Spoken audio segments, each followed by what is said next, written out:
রাজধানী ঢাকা একটি ব্যস্ত, ঘনবসতিপূর্ণ এবং দ্রুত সম্প্রসারিত মহানগর। প্রতিদিন লাখো মানুষের চলাচলে শহরের সড়কগুলো প্রায় অচল হয়ে পড়ে। এই তীব্র যানজট নিরসনে আধুনিক, দ্রুতগতির এবং নির্ভরযোগ্য গণপরিবহন হিসেবে মেট্রো রেল এখন একমাত্র কার্যকর সমাধান হয়ে উঠছে।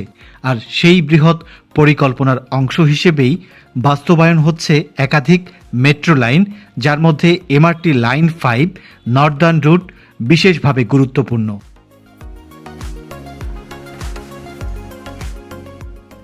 প্রিয় দর্শক, ঢাকা শহরের যানজট নিরসনে এবং আধুনিক গণপরিবহন ব্যবস্থায় যুক্ত হতে যাচ্ছে আরও একটি মেগা প্রকল্প। Dhaka mass transit company limited বা ডিএমটিসিএল এর হাত ধরে এগিয়ে চলেছে ঢাকার দ্বিতীয় পাতাল রেল এমআরটি লাইন 5 নর্দার্ন রুটের কাজ। 20 কিলোমিটার দীর্ঘ এই রুটটি কেবল একটি রেল লাইন নয়, বরং এটি ঢাকার পূর্ব ও পশ্চিমের মধ্যে সংযোগকারী প্রথম লাইফ লাইন।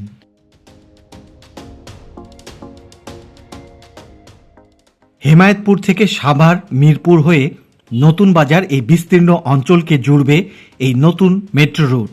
আজ 8 জুন 2026 সালের জুন মাসের এই তপ্ত দিনে দাঁড়িয়ে এই মেগা প্রকল্পের মাঠ পর্যায়ের কাজের অগ্রগতি ঠিক কতটুকু, কোন এলাকায় দৃশ্যমান হয়েছে কাজের কর্মযোগ্য, নতুন অর্থ বছরেই বা এই প্রকল্পের জন্য কত হাজার কোটি টাকা বরাদ্দ দেয়া হলো, আর কত সালের মধ্যেই আমরা এই রুটে যাতায়াত করতে পারবো, এই সব গুরুত্বপূর্ণ তথ্য নিয়ে আজকের এই বিশেষ ভিডিও।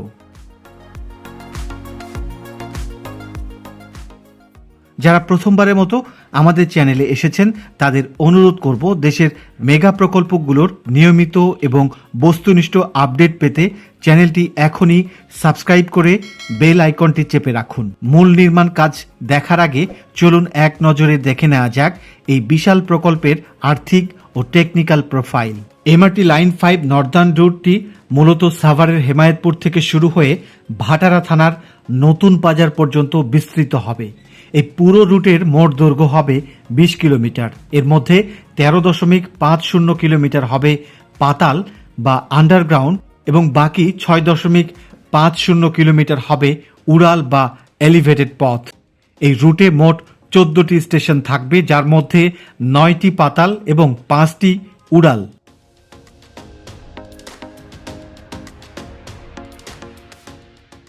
এই মেট্রো লাইনের একটি বড় সুবিধা হলো এর আন্তঃসংযোগ। মিরপুর 10 নম্বর এলাকায় এটি এমআরটি লাইন 6 এর সঙ্গে যুক্ত হবে, আর নতুন বাজারে সংযুক্ত হবে এমআরটি লাইন 1 এর সাথে। ফলে একজন যাত্রী খুব সহজে পুরো শহর জুড়ে এক লাইন থেকে আরেক লাইনে স্থানান্তর হতে পারবেন, যা সময় ও ভোগান্তি দুটোই কমিয়ে দেবে। কোনো যাত্রী যদি সাভারের হেমায়েতপুর থেকে বাসে না উঠে এই ট্রেনে ওঠেন, তবে কোনো যানজট ছাড়াই উত্তরা বা মতিঝিল যেতে পারবেন মাত্র একটি ইন্টারচেঞ্জ ব্যবহার করে। এটি ঢাকার পরিবহন ব্যবস্থায় একটি বৈপ্লবিক সমন্বিত নেটওয়ার্ক গড়ে তুলবে।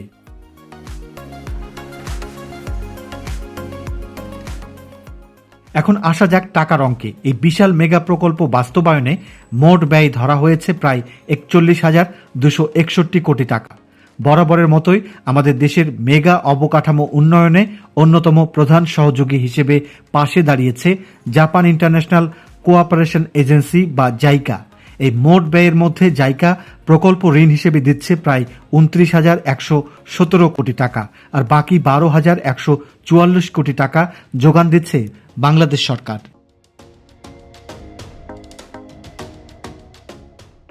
এই নতুন অর্থ বছরে এমআরটি লাইন 5 নর্দার্ন রুটের নির্মাণ কাজকে আরও গতিশীল করতে সরকার বড় অঙ্কের বাজেট বরাদ্দ দিতে যাচ্ছে।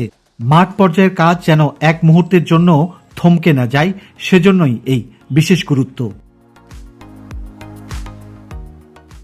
এমআরটি লাইন 5 নর্দার্ন রুটের জন্য আগামী অর্থ বছরের এডিপিতে প্রকল্পটির বরাদ্দ প্রায় 5 গুণ করে 3,910 কোটি টাকা করা হয়েছে। চলতি অর্থ বছরে যা ছিল মাত্র 863 কোটি টাকা। এমআরটি লাইন 5 নর্দার্ন রুটে আগামী অর্থ বছরে হেমায়েতপুরে অবস্থিত ডিপোর ভূমি উন্নয়ন কাজ শেষ করার পরিকল্পনা রয়েছে। এছাড়া অন্যান্য কয়েকটি প্যাকেজের দরপত্র চূড়ান্ত করা ও প্রকল্পের জন্য সংশোধিত ডিপিপি তৈরি এবং তা অনুমোদনের ব্যবস্থা নেওয়া হবে।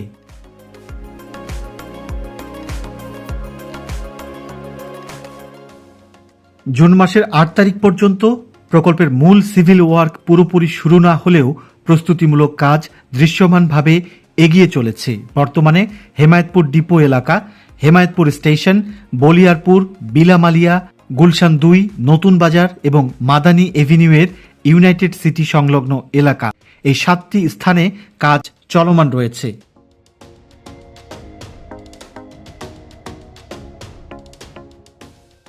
প্রকল্পের প্রাণকেন্দ্র হল সাভারের হেমায়েতপুরে অবস্থিত ডিপো এলাকা। প্রায় 100 একর জায়গার উপর এই কর্মযজ্ঞ চলছে।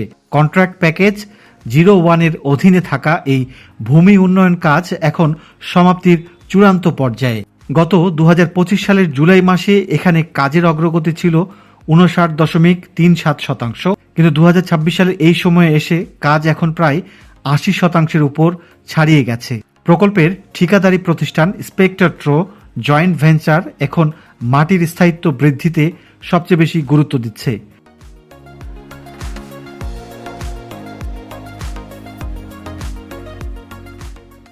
সাভার অঞ্চলের মাটি মূলত নরম ও পলিযুক্ত হওয়ায় এখানে স্যান্ড পাইলিং এবং প্রিকাস্ট পাইলিং এর বিশাল কর্মযজ্ঞ চলছে।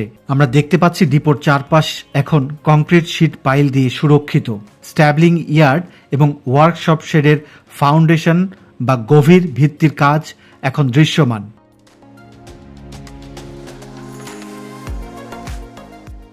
3 সপ্তাহ পর ডিপোতে কিছু পরিবর্তন দেখা যাচ্ছে। কাজের গতি আগের তুলনায় কিছুটা বেড়েছে। কংক্রিট শীট পাইল ডিপো এলাকার চারপাশে রাখা হয়েছে। এমআরটি লাইন 5 নর্দার্ন রুটের ডিপোর সীমানা প্রাচীর তৈরি হয়ে উঠছে। ডিপোর বাইরেও এই প্রকল্পের কাজ এখন মোট 5টি পয়েন্টে ছড়িয়ে পড়েছে। বিশেষ করে ঢাকা আরিচা মহাসড়কের পাশে হেমায়েতপুর, বলিয়ারপুর এবং বিলামালিয়া, এই 3টি পয়েন্টে উড়াল স্টেশন নির্মাণের প্রাথমিক প্রস্তুতি অর্থাৎ ইউটিলিটি রিলোকেশন বা সেবা সংযোগ সরানোর কাজ পুরোদমে চলছে। এই এলাকাগুলোতে জনবসতি কম হওয়ায় কাজ এগিয়ে নেওয়া সহজ হচ্ছে। হেমায়েতপুর স্টেশনটি হবে একটি উড়াল স্টেশন, তাই ডিপো এলাকার ঠিক সামনেই ঢাকা আরিচা মহাসড়কের পাশে বেশ কয়েক মাস আগে থেকেই শুরু হয়েছে ইউটিলিটি রিলোকেশনের কাজ। বিদ্যুৎ, গ্যাস, ইন্টারনেট এবং পানির লাইনগুলো মূল সড়ক থেকে সরিয়ে নেয়ার এই কাজ অত্যন্ত সতর্কতার সাথে করা হচ্ছে, যেন মূল মেট্রোর পাইলিংয়ের কাজে কোনো বাধা না আসে। তবে আসল চ্যালেঞ্জ কিন্তু ঢাকার ভেতরে। গুলশান 2 নম্বর গোল চত্বর থেকে বাড়িধারা এবং নতুন বাজার অভিমুখে যাওয়ার সড়কে গত 1 বছর ধরে ইউটিলিটি শিফটিং কাজ চলছে। তার দৃশ্যপট এখন আরও জটিল। ঢাকা মেট্রো রেলের এমআরটি লাইন 5 নর্দার্ন রুট প্রকল্পের আওতায় গুলশান 2 এলাকায় বর্তমানে ইউটিলিটি রিলোকেশনের কাজগুলো শেষ পর্যায়ে। গুলশান 2 নম্বর গোল চত্বর এবং আশপাশের এলাকায় মাটির নিচে থাকা বিভিন্ন সেবা সংস্থার লাইনগুলো চিহ্নিত করার কাজ আগেই শেষ হয়েছে। বর্তমানে সেগুলোকে মূল রাস্তা থেকে সরিয়ে ফুটপাতের নিচে বা নির্ধারিত সার্ভিস করিডোরে স্থানান্তরের কাজ চলছে। নতুন বাজার স্টেশনটি হতে যাচ্ছে এই রুটের অন্যতম বড় আন্ডারগ্রাউন্ড স্টেশন। এখানে বাউন্ডারি দিয়ে ঘেরা অংশে খনন কাজ শুরু হয়েছে। আপনারা জানেন, নতুন বাজার থেকে কচুক্ষেত পর্যন্ত বিশাল একটি অংশ সুড়ঙ্গ করা হবে অত্যাধুনিক টানেল বোরিং মেশিন বা টিবিএম দিয়ে। 2026 সালের এই সময়ে আমরা জানতে পেরেছি এই টানেল নির্মাণের জন্য প্রয়োজনীয় কারিগরি সমীক্ষা শেষ হয়েছে, যদিও মূল খনন কাজ শুরু হতে আরও কিছুটা সময় লাগবে। মাদানী এভিনিউ সড়কের ইউনাইটেড সিটি সংলগ্ন এলাকায় ইউটিলিটি রিলোকেশনের কাজ শুরু হয়ে তা 1 মাসের মধ্যে আবারও জায়গাগুলো ভরাট করে দেওয়া হয়েছে। এবার আসি সেই প্রশ্নে যা আপনারা সবাই জানতে চান, কবে শেষ হবে এই কাজ। প্রকল্পের প্রাথমিক লক্ষ্য ছিল 2028 সালের ডিসেম্বর, কিন্তু 2026 সালের জুন মাসের বাস্তবতা বলছে ভিন্ন কথা। একটি আধুনিক মেট্রো লাইন নির্মাণের সিভিল ওয়ার্ক শুরুর পর অন্তত 6 থেকে 7 বছর সময় লাগে। যেহেতু এখনও মূল লাইনের দরপত্র প্রক্রিয়া চূড়ান্ত হয়নি, তাই বিশেষজ্ঞরা ধারণা করছেন এমআরটি লাইন 5 নর্দার্ন রুটটি সম্পূর্ণভাবে যাত্রী চলাচলের জন্য উন্মুক্ত হতে 2035 সাল পর্যন্ত সময় লেগে যেতে পারে। প্রিয় দর্শক, এমআরটি লাইন 5 নর্দার্ন রুটের নির্মাণ কাজের আপডেট সম্পর্কিত আজকের ভিডিওটি এখানেই শেষ করব। যাবার আগে নতুন দর্শকদের আবারও এই চ্যানেলটি সাবস্ক্রাইব করার অনুরোধ জানিয়ে শেষ করছি আজকের ভিডিও। সবাই ভালো থাকবেন। আল্লাহ হাফেজ।